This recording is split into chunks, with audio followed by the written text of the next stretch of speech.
നമസ്കാരം. Raf talk ഫുട്ബോളിലേക്ക് അവർക്കും സ്വന്തം 32-ാം വയസ്സിൽ റാഫീഞ്ഞ വിരമിച്ചിരിക്കുന്നു. എവിടെയോ എത്തേണ്ട ഒരു കരിയർ പരിക്ക് വല്ലാതെ വലച്ചു. അദ്ദേഹം ഇതാ വിരമിക്കൽ പ്രഖ്യാപനം നടത്തിയിരിക്കുന്നു. പറഞ്ഞു വരുന്നത് റാഫീഞ്ഞ അൽക്കാൻഡ്രയെക്കുറിച്ചാണ്. യെസ്, 1994 ബ്രസീലിൻ്റെ വേൾഡ് കപ്പ് വിജയത്തിൽ ആ ടീമിൻ്റെ ഭാഗമായിരുന്ന താരം മസീഞ്ഞോയുടെ മക്കളാണ് റാഫീഞ്ഞോ അൽക്കാൻഡ്രയും തിയാഗോ അൽക്കാൻഡ്രയും. തിയാഗോ അൽക്കാൻഡ്ര സ്പെയിനിന് വേണ്ടി കളിക്കാൻ തീരുമാനിക്കുകയായിരുന്നു. അതേസമയം റാഫീഞ്ഞ അൽക്കാൻഡ്ര ബ്രസീലിന് വേണ്ടിയിട്ടാണ് കളിച്ചത്. 2 അന്താരാഷ്ട്ര മത്സരങ്ങളിൽ അദ്ദേഹം ബൂട്ട് കെട്ടിയിട്ടുള്ളൂ. ബാഴ്സയിലൂടെയാണ്, സ്പാനിഷ് ക്ലബ്ബായ ബാഴ്സയിലൂടെയാണ് 2 സഹോദരങ്ങളും വളർന്നു വന്നത്.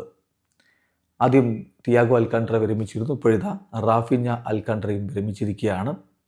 പല ക്ലബ്ബുകൾക്ക് വേണ്ടി കളിച്ചു. ബാഴ്സലോണ വിട്ടിട്ട് പിന്നെ സെൽറ്റയിലും ഇന്റർ മിലാനിലും PSG-യിലും റയൽ സോസിഡാഡിലും ഒക്കെ കളിച്ചു. ഒടുവിൽ അൽ അറബി എന്ന ക്ലബ്ബിലായിരുന്നു. അവിടെ നിന്നാണ് ഇപ്പോൾ ആ പ്രകടനമൊക്കെ കഴിഞ്ഞതിന് ശേഷം ഈ വർഷം അവിടെയാണ് അദ്ദേഹം അവസാനമായി കളിച്ചത്. പരിക്കുമല്ലാതെ വലച്ച ആളാണ്.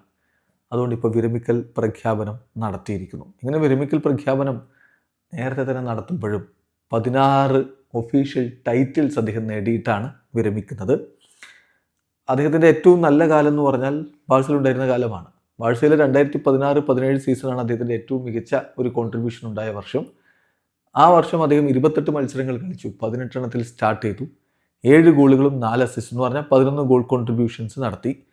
143 മിനിറ്റുകളിൽ ഒരു ഗോൾ കോൺട്രിബ്യൂഷൻ എന്ന രൂപത്തിലായിരുന്നു അദ്ദേഹത്തിൻ്റെ ആവറേജ് പ്രകടനം വന്നത്. 91% passing accuracy, 79% long pass accuracy, 89 ball recoveries ഒക്കെ ആയിട്ട് മികച്ച പ്രകടനമാണ് ആ ഒരു ഇയറിൽ കളിച്ചത്. പക്ഷേ പിന്നെ പരിക്ക് അദ്ദേഹത്തെ വലിച്ചു കളയുകയായിരുന്നു. ഏതായാലും നെയ്മർ ജൂനിയർ താരത്തിന് വിടവാങ്ങൽ സന്ദേശവുമായിട്ട്, അതായത് വിരമിക്കൽ സന്ദേശവുമായിട്ട് രംഗത്തെത്തിയിട്ടുണ്ട്. നെയ്മർ തൻ്റെ സോഷ്യൽ മീഡിയ പ്ലാറ്റ്ഫോമുകളിൽ കുറിച്ചത് ഇങ്ങനെയാണ്: പ്രിൻസ് റാഫീഞ്ഞ, എന്തൊരു ആദരമാണ് നിൻ്റെ പ്ലെയർ എന്ന ഒരു ജീവിതത്തിൻ്റെ ഭാഗമാവാൻ കഴിഞ്ഞു എന്നുള്ളത്.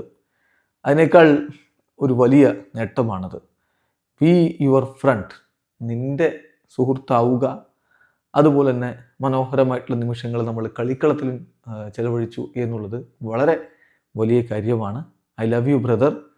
നിൻ്റെ ഭാവിയിലേക്കുള്ള പോക്കിന് എല്ലാവിധ വിജയങ്ങളും ഞാൻ നേരുകയാണ്. ഈ ഒരു പുതിയ സ്റ്റേജ്, നിൻ്റെ ലൈഫിൻ്റെ പുതിയ സ്റ്റേജിന് എല്ലാവിധ സക്സസ്സും നേരുന്നു എന്നാണ് നെയ്മർ ജൂനിയർ കുറിച്ചിരിക്കുന്നത്. ഏതായാലും റാഫീഞ്ഞ അൽക്കാൻഡ്ര വിരമിച്ചു. വീഡിയോ അവസാനിക്കുന്നത് ഫുട്ബോൾ ലോകത്തെ കൂടുതൽ വിശേഷങ്ങളുമായി റാഫ് ടോക്സിൽ എത്താം.